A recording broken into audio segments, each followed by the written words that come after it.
এখন আমি তোমাকে দেখো কমন আইসোলেট এসিআই যে বিফোর স্পেস ফ্যাসেট এর উপর আমরা যে एग्जांपलটা করেছিলাম ACI applicable before space facet সেই एग्जांपल আমি দিলাম। তাহলে এখানে লিখেছি যে title Indian journal of botany 1978 এটা ফ্যাসেট ফর্মুলা, এটা বোটানি বই, এটা ফ্যাসেট ফর্মুলা।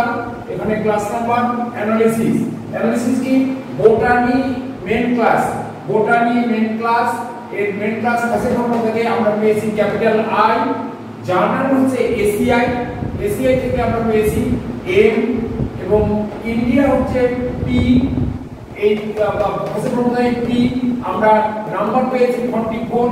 এইখানে আমরা ব্র্যাকেটে 44 থেকে পেয়েছি টু বি গড বাই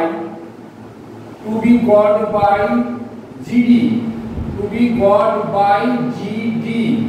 এই জিডি এটাকে আমাকে লিখতে হবে। আমরা কোথা থেকে পেয়েছি to be got by GD. আর আমরা টাইমটা p2 পেয়েছি টাইম আইসোলেট বা ক্রোনোলজিক্যাল ডিভিশন এখানে লিখবো to be got by CD. তাহলে এইবার দেখো আমরা কি করে নাম্বারটা পেলাম। এবার আমি একবার তোমাদের বলে দিচ্ছি ফ্যাসেট ফর্মুলা অনুযায়ী আই পেয়েছি মেন ক্লাস থেকে, পি পেয়েছি এসিআই পেয়েছি এম এবং 44 পেয়েছি স্পেস থেকে এবং p2 পেয়েছি আমরা টাইম আইসোলেট থেকে। এখানে n ধরে নাম্বার সিনথেসিস করে i n 44, n 78। এবার therefore the class number is i n 44, n 78। এইখানে দেখো একটা জিনিস আমি তোমাদের দেখাচ্ছি। দেখো